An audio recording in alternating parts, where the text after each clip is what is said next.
Hati Indonesia, hati-hati.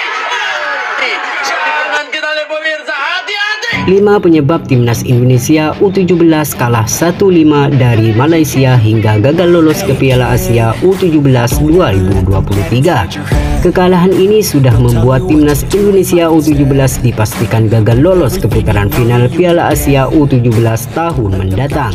Garuda Asia julukan timnas Indonesia U17 kalah telak kala berlaga di Stadion Pekansari Bogor, Jawa Barat. Gawang Andrika Fatir Rahman sudah kebobolan 5 gol di babak pertama. Sementara gol timnas Indonesia dicetak oleh Arkan Kaka pada menit ke-90 di penghujung babak kedua. Dengan hasil tersebut, timnas Indonesia U17 langsung digusur Malaysia dari puncak klasemen grup B. Mereka menempati posisi kedua di klasemen akhir grup B dengan koleksi 9 poin, tertinggal 1 poin dari Malaysia. Usaha timnas Indonesia U17 lolos lewat jalur 6 tim runner-up terbaik kualifikasi Piala Asia U17 2023 juga harus sirna. Pasalnya timnas Indonesia U17 hanya bisa menempati posisi ke-7 di klasemen akhir runner-up terbaik. Ada sejumlah faktor dinilai menjadi penyebab kekalahan timnas Indonesia U17. Apa saja itu?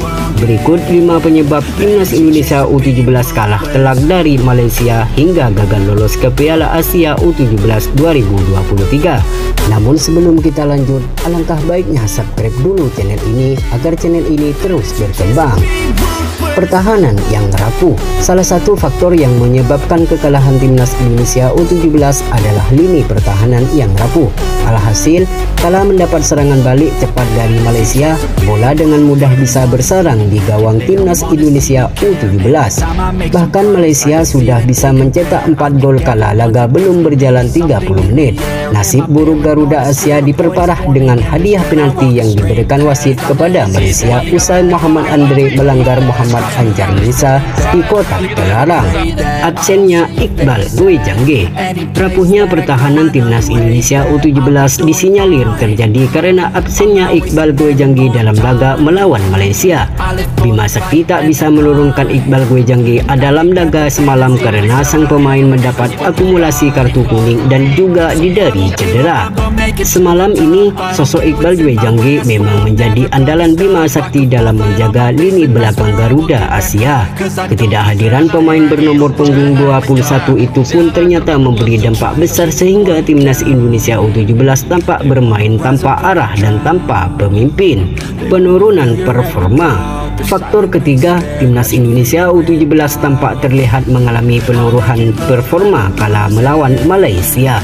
Mereka tak segarang di laga-laga sebelumnya, apalagi kala melawan Guam di laga perdana grup B, di mana timnas Indonesia U17 menang telak dengan skor 14-0. Kondisi ini disinyalir terjadi karena timnas Indonesia U17 kelelahan. Hal itu tak mengherankan jika benar terjadi karena laga kualifikasi Piala Asia U17 2023 sendiri digelar dalam jeda waktu yang singkat, yakni hanya terjeda 2 hari sekali. Beberapa pemain pun tak terus dimainkan di masa dalam gelaran Piala Asia U17 2023 ini. Alhasil kondisi ini menguras fisik pemain yang menjadi andalan. Bangkitnya Malaysia. Kekalahan timnas Indonesia U17 di laga pemungkas grup B ini pun tak terlepas dari bangkitnya Malaysia. Ya, mereka tampak terus ingin membuktikan diri usai mendapat hasil kurang memuaskan kala melawan Guam di laga grup B. Diketahui Malaysia hanya mendapatkan 1 poin kala melawan Guam karena ditahan imbang 1-1. Padahal tim-tim lain sukses mengalahkan Guam dengan skor besar tak ayal. Hasil itu membuat Harimau Melaya Muda julukan timnas Malaysia U17 menerima kritik keras.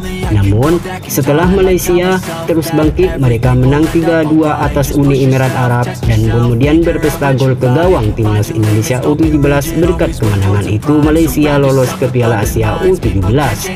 Kebangkitan Malaysia benar-benar membuat timnas Indonesia U17 kesulitan untuk mencetak gol. Mereka tak hanya kuat di lini serang tetapi juga tangguh di lini pertahanan. Mental pemain. Faktor terakhir yang menjadi krusial dalam kekalahan telak timnas Indonesia U17 atas Malaysia, faktor itu adalah mental pemain Garuda Asia. Kondisi timnas Indonesia U17 yang sudah harus tertinggal jauh di awal laga babak pertama tampaknya memang mempengaruhi mental para pemain. Bima Sakti pun mengamini hal itu. Kami sudah lakukan evaluasi. Kami juga sudah menganalisis bagaimana Malaysia bermain. Mereka punya serangan balik yang cepat, kata Bima Sakti. Kami agak sulit mengantisipasi karena lemahnya koordinasi semuanya. Kejadian antar gol terlalu cepat dan berpengaruh ke mental pemain, sambungnya. Kami sudah berusaha bangkit, akan tetapi pemain mendapatkan tekanan yang tinggi. Ini menjadi pelajaran luar biasa untuk mereka, jelas Bima Sakti. Kondisi mental pemain ini pun terus mempengaruhi pemain timnas Indonesia U17.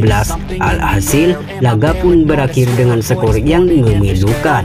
Itulah 5 penyebab kekalahan timnas Indonesia atas Malaysia dengan skor 5-1.